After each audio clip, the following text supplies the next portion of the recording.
Welcome to the Fantasy Champions Fantasy Football Podcast. Here's your host, Morgan Colby and Rick Lemon.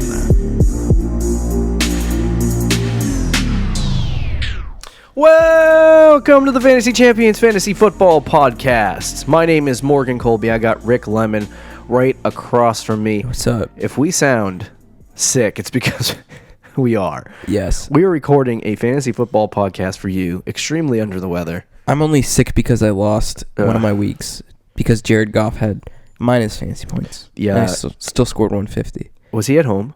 He was. Oh, frick.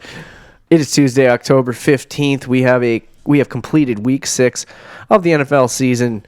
I'm currently 6-6 in our league, and I'm not. 3-3. Sorry. Wow.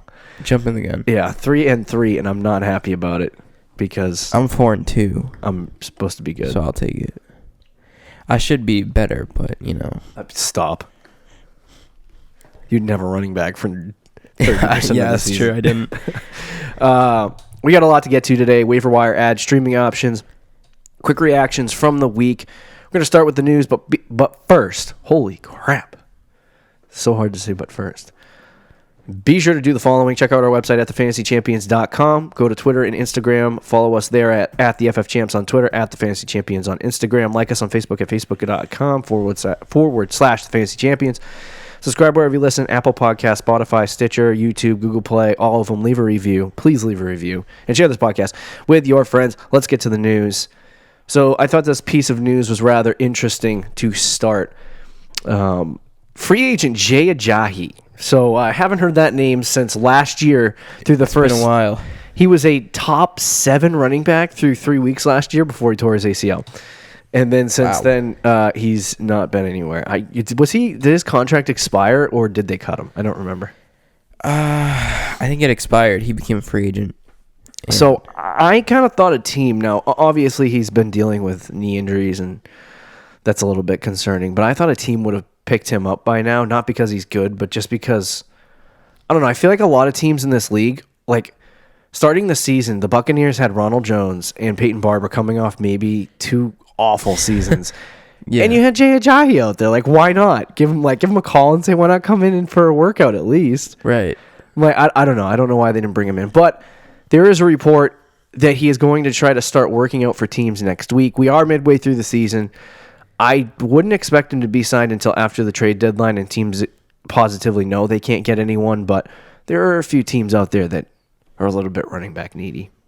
Yeah, I could see Jay Ajayi sign wherever he signs though. If he does sign with the team, he's not going to be like right a workhorse. He's only going to get like 5 carries a game probably. But that's a little low. Do you see him 10. signing with the team? I'm not. What team would give him 10 carries a game? Houston. Not with the way Duke Johnson and Carlos Hyde have been playing, bro. Okay, all right. Let's stop with that. I'm just saying they got their running backs. Yeah, there's 3. See, here's the thing: is I don't think they want the tandem. I don't think they want that. Like, they liked having Lamar Miller being the only guy. Like, I don't. It's been working. Well, whatever. It's not really the running backs that are working. It's Deshaun Watson and the 5 receivers that they have that are working. But anyway, yeah, Jay Ajayi. It'll be interesting to see. Apparently, there are some teams interested, but we don't know who those teams are yet because Ian Rappaport doesn't like to give us more information than that. Patriots signed tight end Ben Watson back to the team. I don't get it. Why did they cut him? I don't know. I don't understand why teams do this. It wasn't even a cap thing. It was just like, see you later. Oh, wait, we need you back. Yeah, could you come back? Do you see him having any streamable value at the tight end position, or do you need to see him play first? Yeah, he's got to play first. Yeah, I agree. The Seahawks believe Will Dissly. This is so unfortunate. Tore his left Achilles tendon in. Man, we were just on the Dissly train. Yeah, they just got on. He will most likely miss the rest of the season because of this injury. I can't remember who the backup tight end is for this team, but do you think he has any value? No. I want to put this in 0.0. Maybe we should put this in quick reactions. But do you know who scored more fantasy points this week than O.J. Howard? Cameron Braid. Wow. How the mighty have fallen. That's so bad. Emmanuel Sanders isn't dealing with a serious injury after injuring his knee yesterday or Sunday. I feel like I don't even know what day it is anymore. week to week we say that. Yeah, it's true. Sanders had like one really big game, and since then he's been an absolute dumpster. Yeah. I heard I had somebody. So somebody in our league started him this week over Julian Edelman. I saw that, and I was like, well, wait a minute. I was very confused. I don't like Thursday night games either, but I started Josh Gordon. Julian Edelman against the Giants. Amari Cooper has been diagnosed with a bruised thigh. I don't know the extent of time missed for that, but it shouldn't. I think he should be back next week. Keep an eye on that situation. Speaking Monday morning on WIP 94.1. Sounds like a mouthful to say for a radio station. Eagles coach Doug Peterson said the team is, quote, hopeful that Deshaun Jackson can return against the Cowboys in Week 7. Wow. After all this time. And then he's not even, like, worth a start against Dallas. No. So, I mean, he had, like, one really good game. And since then, he's been a garbage can. Yeah, So pretty there's much. NFL Network's Ian Rappaport confirms that N'Keal Harry, who's been on IR for 6 weeks now with an ankle injury, is expected to resume practicing this week. So I don't believe in rookie wide receivers normally. This year has been very weird, and the Patriots desperately need some receiving help. I'm curious to see how N'Keal Harry plays. I don't know if and when he'll come back. I would assume that they'll wait until after their bye week probably, which is week 12? Something like that. So I don't expect N'Keal Harry to come back soon, but I mean, it's good that he's practicing, I guess. He's still got to come off IR. So according to ESPN's Jeremy Fowler, Mason Rudolph is, quote, eyeing a Week 8 return. The only reason why I put that in there is because there are some Steelers that have some implications in terms of this, and Devlin Hodges was bad. He threw 150 yards, bro, and got a win. Oh, my God. They got the win. Their two best offensive performances of the season have, like, held Juju completely out of the conversation. Yeah. I mean, he was actually, before Mason Rudolph got hurt, he had targeted Juju 5 times in the game. I think it was in the first half. And Juju was actually playing well because he said the week before, he was like, oh, we got to get Juju the ball. Like, we're done. We got to get him the ball. So when they decide to get him the ball, the guy gets hit in the head, and then they have to go to Devlin Hodges.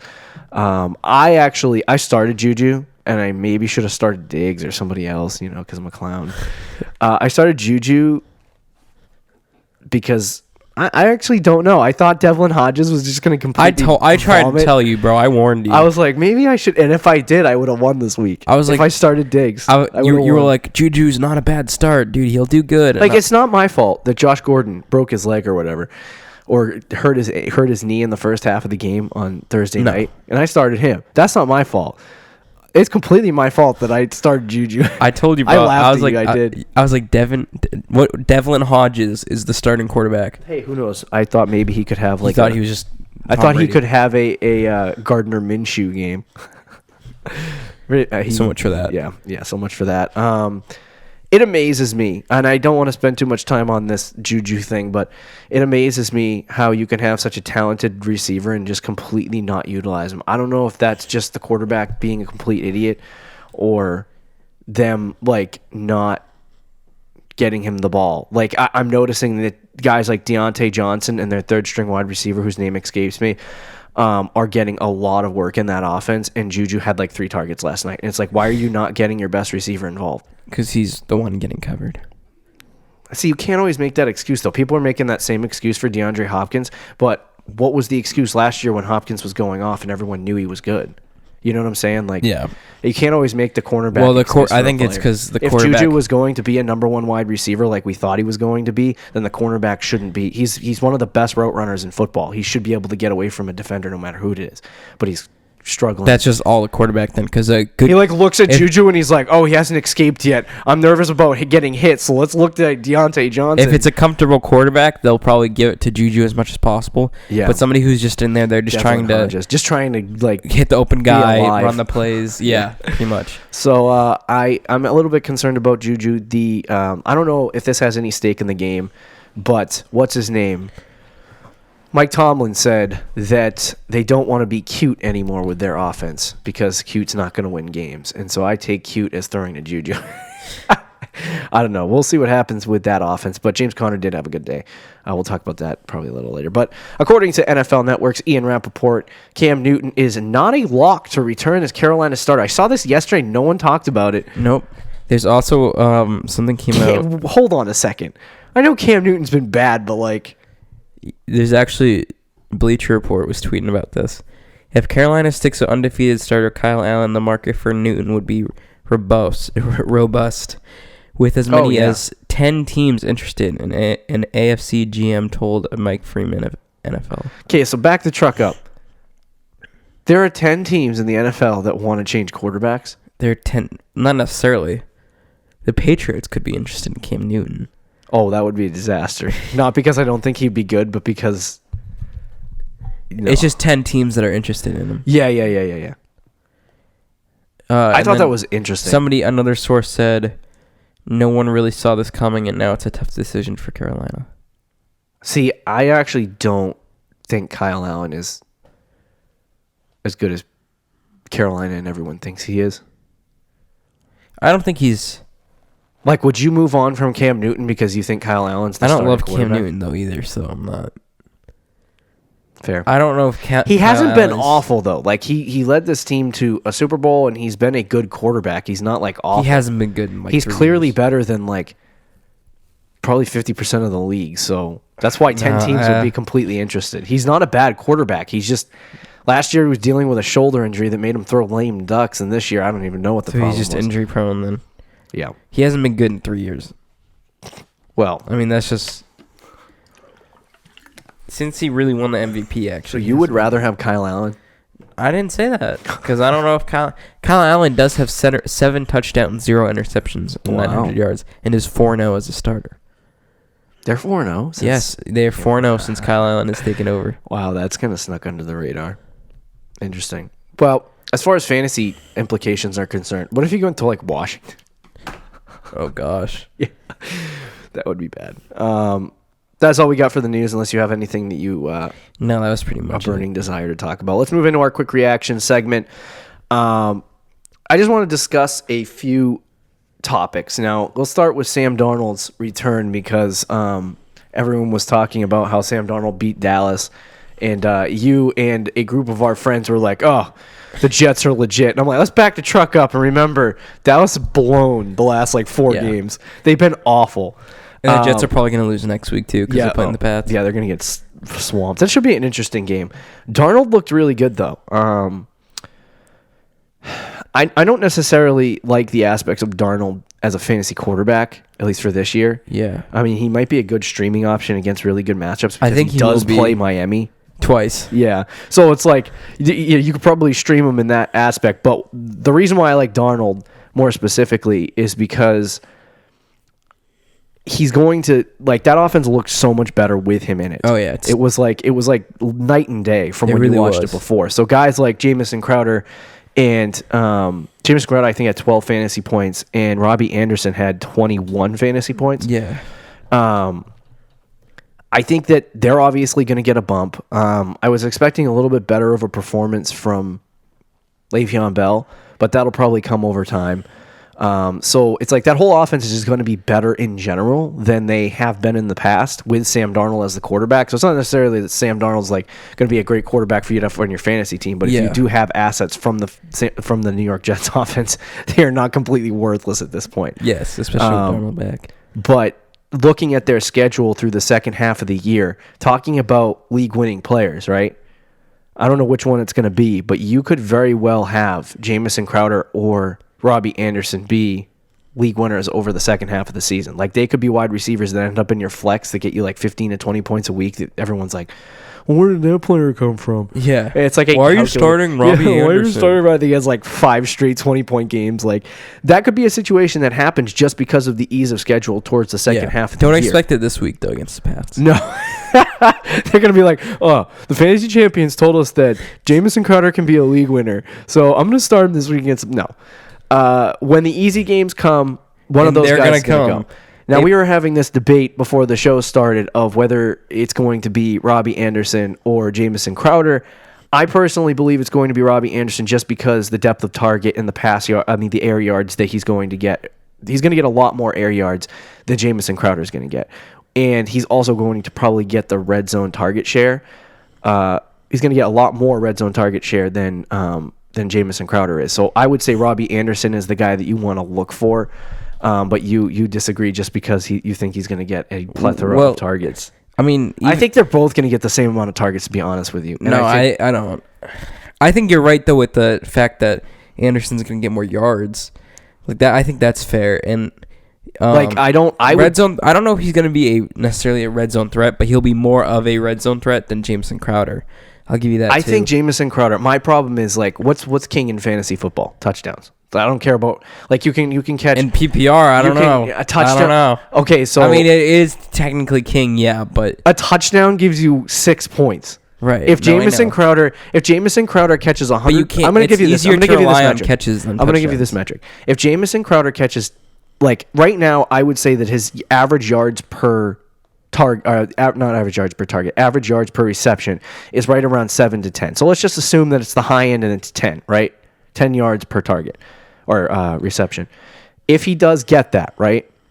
And he gets 12 targets a game, catches 10 balls a game or something like that, and he comes down with 100 receptions and on 1,100 yards or something like that.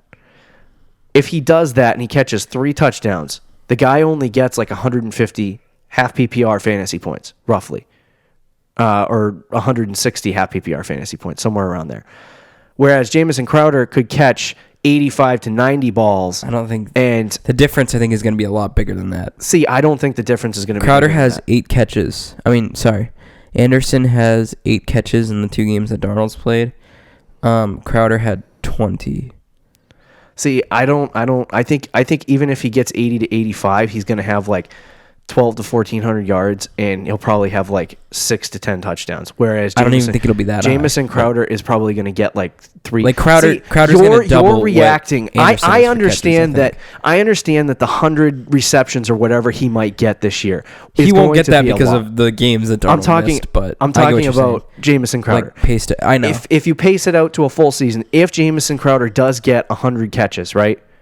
Then I understand your thinking. In a half PPR setting, that's 50 fantasy points to add to whatever he gets. But if he only gets 1,000 yards and 3 touchdowns, that's not adding a lot. Jamison Crowder, to me, will outscore.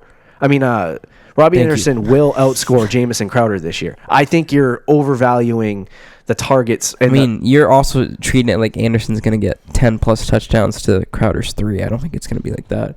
Anderson, I don't think Anderson's going to catch a touchdown. The air yards concern me. Air yards are the biggest separating factor for receivers. He had 96 receiving yards on 6 catches this week. Cool. That's awesome. I don't know. Robby Anderson had, 7 catches, 6 catches? He had 5 catches. He had 5 catches and 160 yards. Because 125 because of a 91-yard touchdown. You take that out, that's 40 yards. Is that a lot of people will look at that like you and say, oh, the 160-yard touchdown catch made a huge difference. 91-yard touchdown. It wasn't 91 yards, was it? It was 91 yards. So Jamison Crowder can do that. No. Just like Odell can do... not Jamison Crowder. Robby Anderson can do that, just like... Not really. I don't know, like Odell or Juju. That's not going to happen week to week, though. That might happen one more time this year or twice. Yeah, maybe. I'm not... Like I said, I would rather have... If it's standard, I'll take Anderson, but anything else, it's Crowder.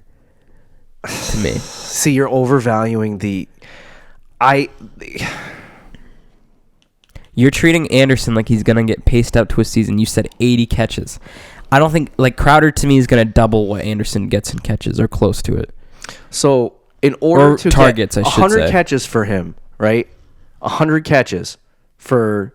What's his name? Crowder equals 50 fantasy points. So, 50 fantasy points in touchdowns is 7 or 8 touchdowns. Right? Somewhere around there? No. Well, actually, yeah, it'd be about 8. So, if you're telling me that if Robby Anderson, say he does catch 8 touchdowns, right? Say he does something like that and he catches 8. he's going to have 8 touchdowns, which matches the receptions for Jamison Crowder. I honestly don't. So you don't think Crowder's getting a single touchdown? I don't think Crowder is going to surpass 3 or 4 receiving touchdowns. I don't. I have no like. Okay, we'll agree to disagree because it's taking too long. But I'm just telling you right now. I fully disagree. See, you love the target, and I did too. But I don't think the 17 targets that he got and the 15th receptions in game 1 was a good indicator of what they want to actually do offensively. No, but he can get 10 I plus. understand that he's a slot receiver, and slot receivers do get targeted more, but that doesn't necessarily. It's like we're talking about Cooper Kupp and Brandon Cooks right now. I'm gonna name the top 5 receivers rest of season according to Fantasy Pros, and you tell me which one is a slot receiver. Well, we can. Julio Jones is not a slot receiver. DeAndre Hopkins is not a slot receiver. Tyreek Hill is not a slot receiver. Michael Thomas is not a slot receiver. And the only guy that arguably might be a slot receiver is number 5, who is Keenan Allen. He is a slot receiver. He plays 22% of his reps in the slot. But again, like I just said, 25% on the outside. We talked about this with the Rams all year. But the Cooper, you were saying this about Brandon Cooks with the opposite. You're saying of Robby Anderson. What do you mean? You were saying he's boom or bust. He's not going to be for Brandon Cooks. Yeah, and you were against Brandon Cooks. Oh yeah, to me they're the same player. I'm saying air yards are king. Like you can talk about PPR. Yeah, fantasy points per reception. That's huge. That's huge, but air yards are king at this point. And I've paced out Cooper Kupp for a full season. He's on pace for 1,600 yards. So it's not like he's not getting yardage. I just think that the Jamison it's like, ooh, you look at his target share. You look at that target share in that first game. We've been talking about this for like 20 minutes. Right. We gotta stop. 20. You have that situation where he caught 17 balls and 15 receptions, and you look at that and you're like, wow, that's amazing. This is incredible. This is one of the best. And then you look at how many yards he had in that game, and it was like, ugh. Crowder had 96 yards this week on. That's fine. Catches. That's fine. And it was You're acting this like week. He's going to get 70 yards on 10 catches. I'm saying the average. Oh my gosh. Never mind.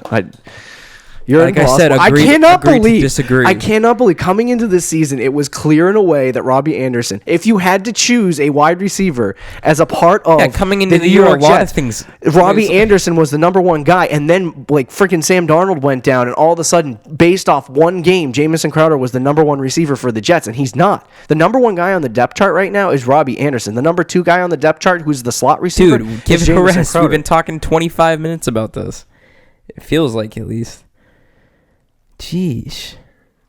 You're wrong, by the way. Wow. Just want to say that. You're wrong. I guess we'll see as the season goes along. Where do you rank Chris Godwin rest of the season? I don't know. Where do you rank him rest of the season? Because, again, we're probably going to differ on this. I'm going to say top 7. Oh, okay. All right. I thought you were going to say, like, number 3. What? No. I'd say, like, 7th still. I am curious to see as the season goes along how much he actually gets in target share, because over the first 3 games of the season, he was on pace for like 130 targets, which I was like, that's at some point he's going to come down. Like, that's why he was still ranked like 12 on my board. And now when you look at Jamison Crowder, I mean, see, we talked about him so long, I can't even remember. When you talk about the last 3 games that he's had, where he's had, 36, 20-something, and then he had 20 again this week, he has on pace for 187 targets, 155 yards, 2,389 yards, and 21 touchdowns, which is, like, freaking insane. Obviously, he's not going to do that rest of the season, but I don't know. I think 160 targets for him is not completely out of the question. Because I think target share has been like... I don't think it is either, the way just the season has gone. I mean, Godwin's been getting more of the targets throughout the season. Yeah, I mean, I think what they're realizing, too, that the hardest part about is when you watch the games, they say, like, oh, you watch, like, Mike Evans play. And in that game, like, Jameis Winston basically threw, he had 6 turnovers in the game. He had threw like 5 picks. interceptions, yeah. He threw 5 picks and fumbled the ball once, and he didn't look good at all. But they were, for the first portion of that game, first half, they were forcing the ball to Mike Evans because they said that was their game plan. They wanted to get the ball to Mike Evans because they thought that's how they were going to win. And then in the second half, they shifted late in the second quarter, early first half. They shifted to throwing it to Chris Godwin, man. My brain isn't working today. They shifted to Chris Godwin, and he ended up getting a lot more of the targets, and he ended up producing a lot more with it. Now, Mike Evans didn't have a bad game, but I think he only caught like 50% of his passes. So it's just, I feel like you can't force it to a receiver no matter how talented he is. You're seeing that in Cleveland right now. Like they're trying to force it to Odell, and it turns into turnovers. You know what I mean? So I actually think he could be a top 6 or 7 wide receiver rest of the season. But if he keeps seeing this target share, there's no reason to think that he can't be in the top 5. You know what I mean? It's just a matter of if it continues. But I wanted to see what you thought on Chris Godwin. No, like I said, I thought we'd differ more. I think he's still about number 7 rest of the season. Yeah. Yeah. Is Lamar Jackson the new QB1? No. Okay. He's like, no.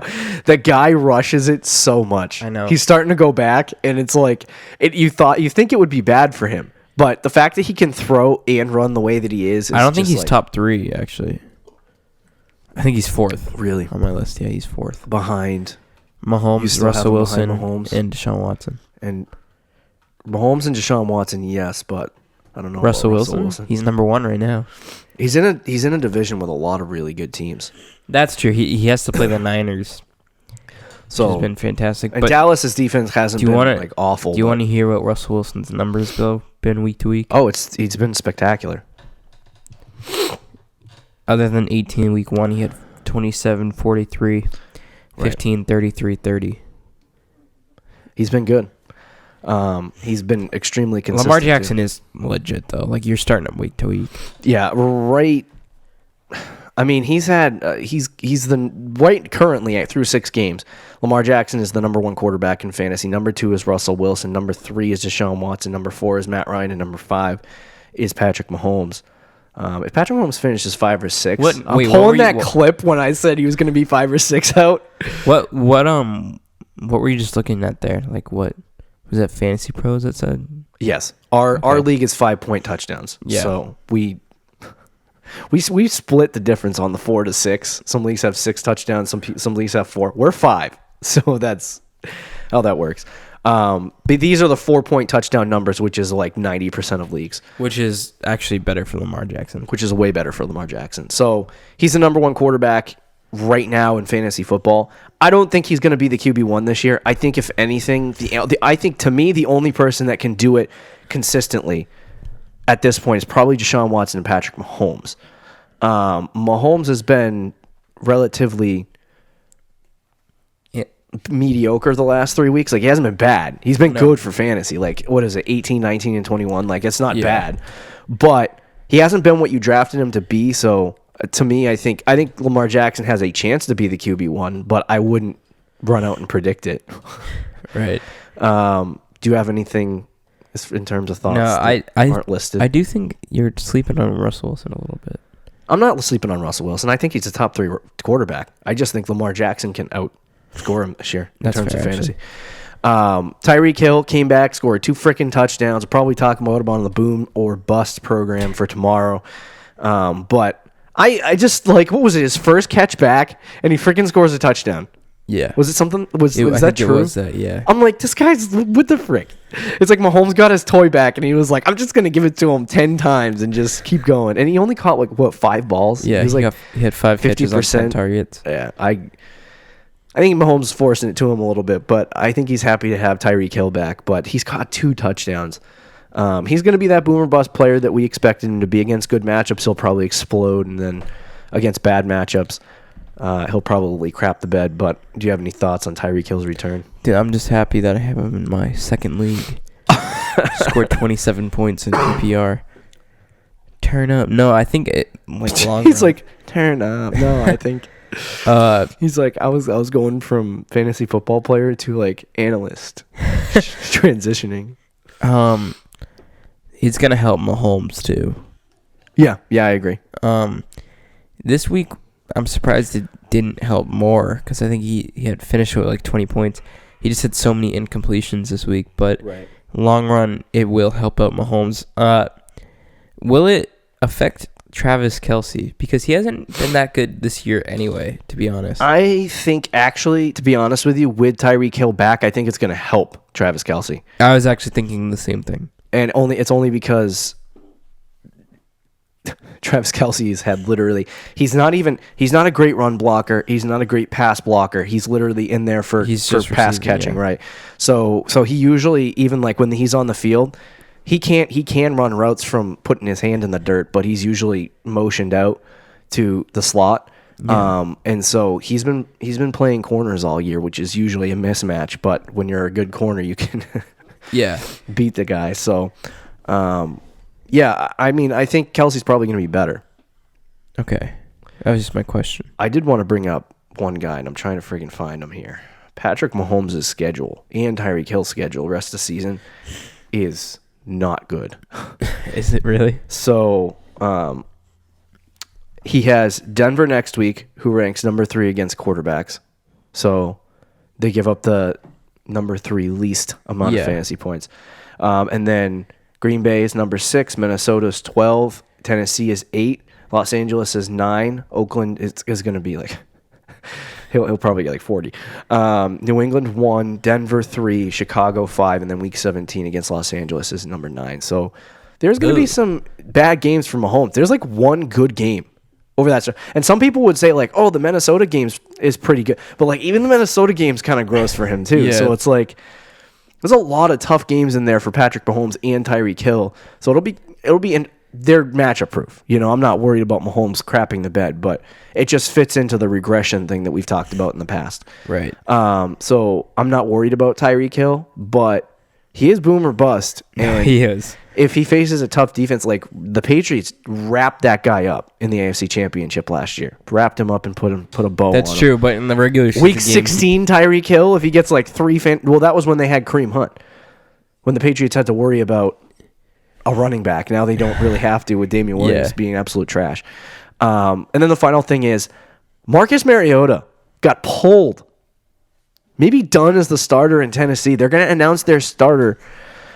I'm curious to see if they continue with Ryan Tannehill. How did Tannehill do? I don't think it was good. Even see. I don't think it was good at all. I'm looking it up. Mariota, I was going to ask you, is this a good thing for A.J. Brown? He had 144 yards and a pick, and I want to see his completion percentage. Is this a good thing for A.J. Brown and guys like A.J. Brown and Corey Davis? That's to be determined, but I think it might be. It can't be any worse than what it is. We talked about at the beginning of the season that Mariota was just not a good passer. Yeah. And how if they switched to Tannehill, that would increase Davis's value. They're switching to Tannehill now. So does that increase Davis's value? It should. Like I said, it can't go any worse than it is right now because it's rock bottom. Yeah, the passing attack is like 0. So he went 13 of 16. I'm curious if that was because they just dumped it off. So his completion percentage looked good. Right. Because I didn't watch. But he had, like I said, 144 yards and a pick. So that's gross. Not great. That's kind of really gross. I want to see if Corey Davis did good, though. What, in the game? Yes. That's a great question. Yeah, I mean, I think it does help them a little bit depending on how Tannehill plays. I actually think that, because right now, no one's really talking about this, but right now they have a guy running their offense that was the offensive line coach, I believe, last season. So, yikes. And Derrick Henry, since game 1, you take away game 1, he hasn't been that great. No, he hasn't. The passing attack hasn't been that great. And so it's like, what is the actual upside of the whole entire Tennessee Titans offense at this point? Are they one of the teams? They have enough talent where it should Are be they good. one of those teams making a phone call for Cam Newton? Yes, they should. They definitely should. Yeah. But I'm curious to see how Tannehill makes the offense better. Let's move into our waiver wire additions and QB streamers for the week. It shouldn't be long. But actually, you know what? There's a lot more this week in terms of waiver wire ads.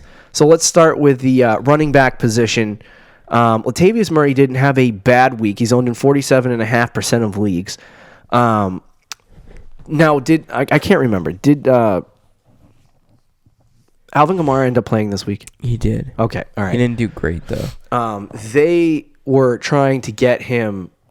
I think they were trying to split the role a little bit between Latavius Murray and Alvin Kamara. Yeah, because Kamara only had 11 carries this week. Yeah, I think they were just being careful. Now, do you think they start utilizing Murray as a Mark Ingram type role? Like at the beginning of the season, a lot of fantasy experts were like, he's going to be an RB2 because he's going to be utilized like Mark Ingram. He just hasn't been. They've been giving the ball the whole time to Alvin Kamara. Is this them being so? Like, Alvin Kamara got hurt in practice. Maybe we need to take it easy on him because we're using him too much. This seems something like Sean Payton would do. He would get nervous and that is true, but I don't think it's like Mark Ingram level. Like, he was going from like getting 3 carries a game to now he might get like 7 to 8. You know, like a little boost. Yeah. But I don't see him getting like Mark Ingram was getting like 12 to 15 carries. Is he worth a pickup speculatively? I think he is because at this point in the season you should start handcuffing. Oh, I agree. Yeah, when I heard Kamara was possibly going to be out, I was like, oh. Yeah. Yeah. And Murray was a formidable handcuff when he was in Minnesota last year. Yes. So what was he, an RB2 when Cook was off the field? Yeah. So, yeah, I would pick up Latavius Murray if you have Alvin Kamara. Does he have standalone fantasy value? Like, if you're a team that doesn't have Alvin Kamara, do you want? I probably wouldn't even bother. I just love at the end of the season when everyone's out of waiver budget, and I just start snatching up everyone's like handcuffs because I don't need like anything else. Yeah, Alexander Mattison had an expanded role this week. I don't know why. I watched that whole game. I think it was more or less because the Philadelphia Eagles' run defense is freaking insane. It is. And I think that they were having some success with Mattison in the game. But I don't know. I mean, he's only owned in 19% of leagues. If you have Dalvin Cook, you probably should have Alexander Mattison. We talked about that before. But does he have standalone fantasy value that you want to pick up? Because right now, the waiver wire for most leagues, if you don't have running back depth, you got to go make a trade before your league's trade deadline, because this market for running backs on the waiver wire is thin. It doesn't exist. Usually there's something out there, but there's nothing out there. Now there's somebody else on this list. Is Chase Edmonds worth a pickup? I think he is. I don't think he has standalone value if I think David Johnson plays. He might be out of the 3 guys we talked about with the most standalone value, though, in my opinion. Why? Because he's had 2 straight good weeks. That's literally the only reason. Yeah, he had. I mean, and David Johnson out of the 3 has been out of the 3 main running backs. Yeah, has been the poorest on the ground. So maybe there's a chance they go with the younger guy. I mean, Chase Edmonds had 7 touches this week, right? Yeah. He turned those 7 touches into 60+ yards and a touchdown. He had 5 carries for 34 yards and 2 catches for 33 yards. Right. David Johnson did not play this week, though. He did. He did? Yeah. I don't think he did. He did, bro. David Johnson had 25 fantasy points, actually. He did? Yeah. Wow, I thought they said he didn't play. No, he once again did not do good on the run, though. You're interested on that. He had 12 carries for 34 yards. I actually don't disagree with you. Yeah, now that you say that. I actually, for some reason, I didn't see any of the Cardinals game yet, and I thought that he was out. I don't know why I thought he was out. All right. Yeah, I would say Chase Edmonds owned in 25.9% of leagues. I think he's a great pickup. He's not... I actually think he'll probably be very good if David Johnson were to miss time. So I actually think Chase Edmonds might be a really good pickup. I'm curious I want to ask you about this guy. He's 4th on the list, and I don't really want to spend a ton of time. There's one more guy that I do want to talk about, but Darrell Henderson has been a guy that is really bad. When he's in there, he just looks awful. And he was a guy that was hyped up during the offseason to the point where people were even drafting him in the 6th and 7th rounds. Yeah. And then, like I said, I told you at the beginning of the season, you didn't believe me. But Darrell Henderson is the 3rd string running back. and he was maybe even the fourth string running back on the roster. He's not even being utilized. Was he utilized in the game on Sunday without Todd Gurley, though? He was, and not a lot, but when he was out there, he actually did look good. Okay. He had 6 carries for 40 yards. Good. I don't think he has any fantasy value whatsoever. No, don't go pick him up and waste your waiver wire budget. Now, the only way he'd have value is if Gurley got significantly hurt. Mark Walton is the final running back that I did want to punch on. He is. I honestly, you probably never heard of him. You're probably like, oh my god, who is it? He's available in like freaking every league. And the only reason why I say maybe take a look at him, but they are starting with Kalen Ballage and how bad he's been. They are starting to look towards giving Mark Walton the ball a little bit more. I don't want any Miami Dolphin, so I'm not. I'm not running out there to go pick him up. This week he was not good either, so I think it's just a whole team thing. Yeah. But if he was to become like take the role that Kenyon Drake has and expand upon it and get they literally said they wanted to give him more touches. More touches was 8. So I would say if you are in a very deep league and you need running back depth and you want to take a look at something speculative, I would pick up Mark Walton. But outside of that, there's no one else. Yeah. Let's move on to wide receivers. The number one wide receiver out there right now is Jamison Crowder. We talked about him the last couple weeks with Sam Darnold back. He has that standalone. We won't spend a lot of time on him, but he does have great standalone fantasy value. I actually think he's probably a startable flex option on most teams, and the fact that he's only owned in 50% of fantasy leagues surprising. Is a little bit surprising. That's going to change this week. I'm curious to see next week where he's at. Against the Patriots. Well, no, I know, but everyone's going to pick him up. Yeah. It's kind of a love-hate relationship because you were a team that stayed patient and held on to him. But for most teams who, they don't really have, you have 3 really good wide receivers on your team, Julio Jones and Devontae Adams. So you didn't have to bring Jamison Crowder into your starting lineup. But some teams maybe were looking at that as an option, and then when Sam Darnold was out, they might have started him, and then he crapped the bed because, they had, I don't even know at the time, Luke Folk. It wasn't even Luke Folk. It was the other guy who got hurt. Yeah. Then they dropped Jamison Crowder because they burned him, and that's a reactionary thing to do. So now Jamison Crowder is out there on the market. Check your league. He is a fantastic ad, and with the second half of the season being as easy as it is after New England, it's going to be interesting to see how Jamison Crowder does play, because if Sam Darnold does take the second year leap that he needs to take as a starting quarterback, Jamison Crowder could be really good. Do you have any thoughts on Crowder? No, I mean, even we were arguing about it earlier, but even you who took the stance of Robby Anderson would be better than Crowder. Right. You still think Crowder will be very good. Oh, yeah. I think, like I said, 10. If he continues to be targeted like he is, he's worth a 12-point-a-week thing. And for most leagues and most teams, you don't even get 12 from your flex. So it's putting that in your flex is a very good option. Let's move on to the second guy. The offense for the 49ers has been looking better and better by the week. They look like they're figuring some things out. Is Dante Pettis worth an ad? Because he's only, we've talked about him in the last couple weeks too, 22% of leagues. The wide receivers on the waiver wire are not that thick. Would you add Dante Pettis? Probably not. He did have a touchdown get taken away, but he still only had 6 fantasy points this week. He's cracked 10 once. He had 2 1-point games in one game where he had 0.6. Right. He hasn't been good at all this year. I do think they're starting to lean in the direction to use him more, like they expected to earlier in the year. But I guess he could be worth a pickup, but I still wouldn't expect too much out of him. The reason why I would say he's worth a pickup, at least for the next couple weeks, is to get ahead of the curve, right? Not a lot of teams are going to put waiver priority on him this week. Is. No one's going to. But he faces Washington this week in Week 7, and he faces Carolina next week, who's given up the 26th least fantasy points to wide receivers. So, and then he's got Arizona, who's the 21st least. So it's there's a good stretch of games here. Washington, Carolina, Arizona, Seattle, Arizona. There's one hard game there. So if Pettis starts getting targeted 8 to 10 times a game, like they expected him to, I think he does have standalone fantasy value, but at this point, it's just not.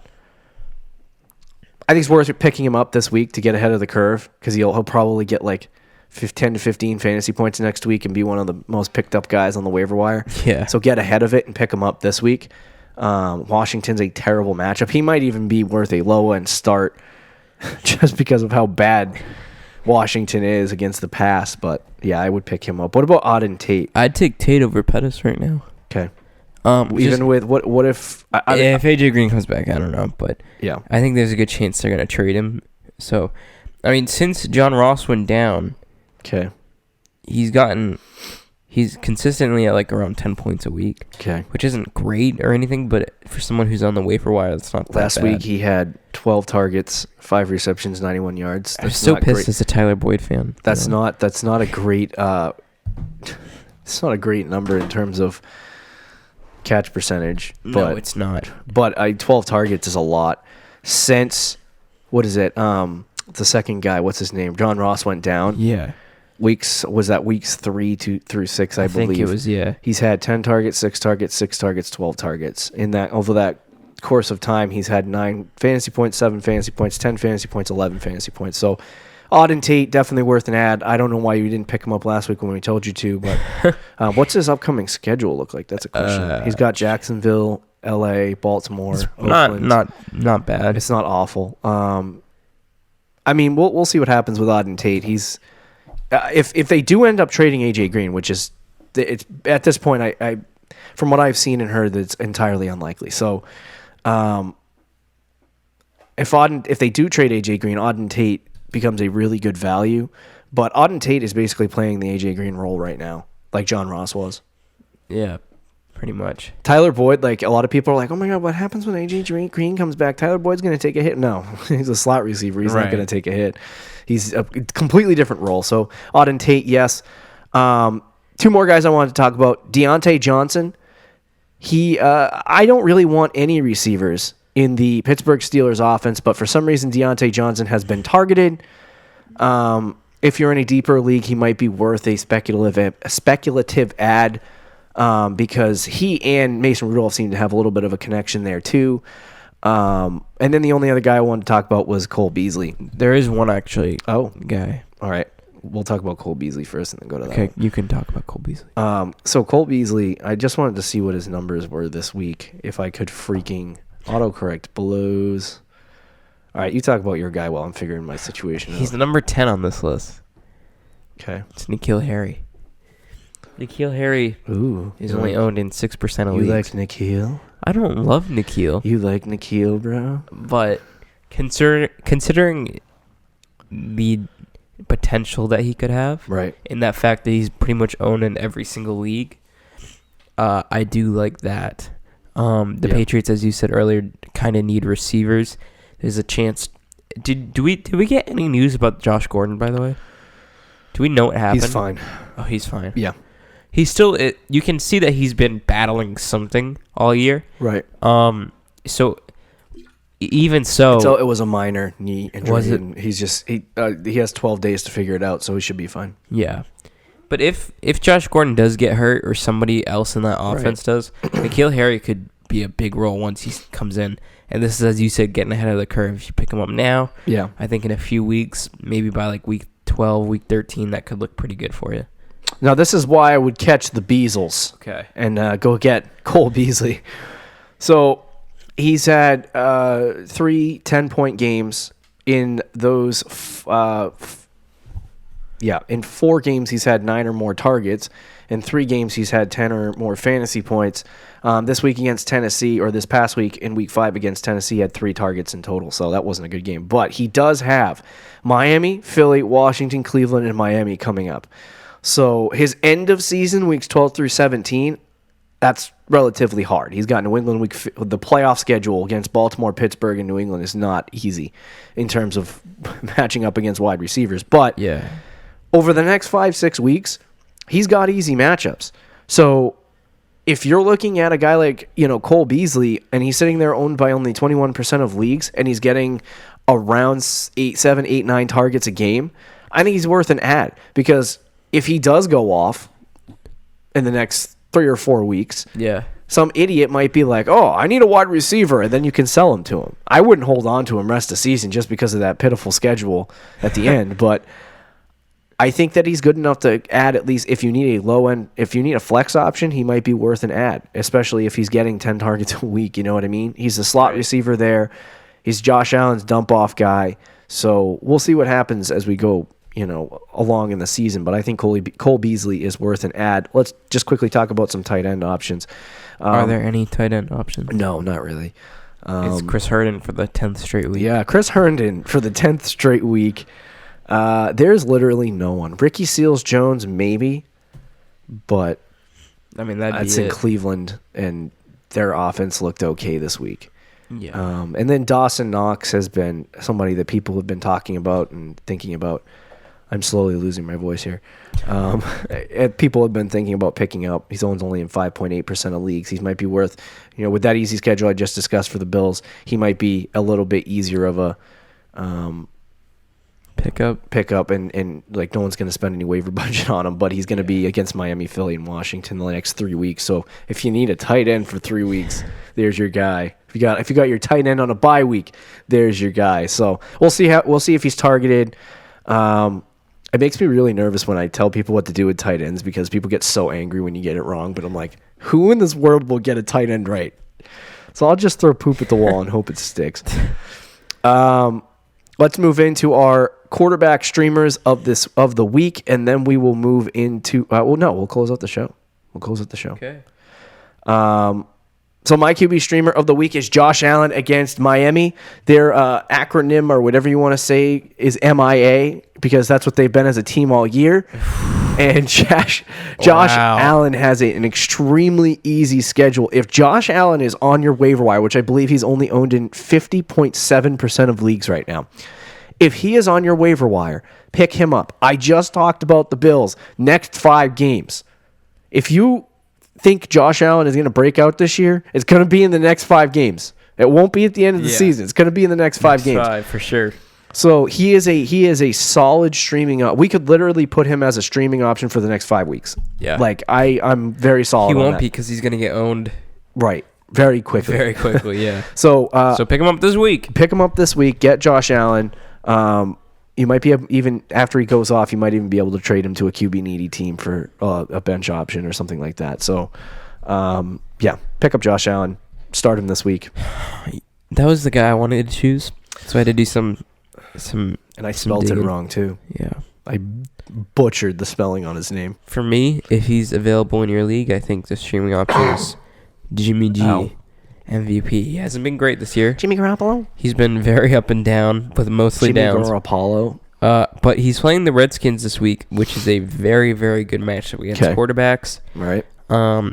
It does seem like they've been throwing the ball a little bit more, and the offense looked a little better. If he just didn't throw that dang pick. He also got a touchdown taken away from him this week. So I think Garoppolo against the Redskins in a streaming option could get 20 points. It is a decent option. That's all we got. That's it, There's bro. your QB streamers. Me and Rick, when we're sick, are on edge and argue about Jets wide receivers for 20 minutes. So there's that. That was a little unnecessary. He's like, that was a little unnecessary. We just want to give our listeners the best option rest of season, which is Robby Anderson. You roll your eyes. That'll do it for our waiver wire ads and streaming options. Be sure to listen on tomorrow's show as we discuss booms and busts from the week and go over players you should buy. And maybe we'll do some matchup breakdowns as well, as we always do. Don't forget to check out our website at thefantasychampions.com. Follow us on Twitter and Instagram. Talk to you tomorrow, Fantasy Champs. Peace out. Thank you for listening to the Fantasy Champions Podcast. Make sure you subscribe on iTunes and YouTube and follow us on Twitter at TheFFChamps.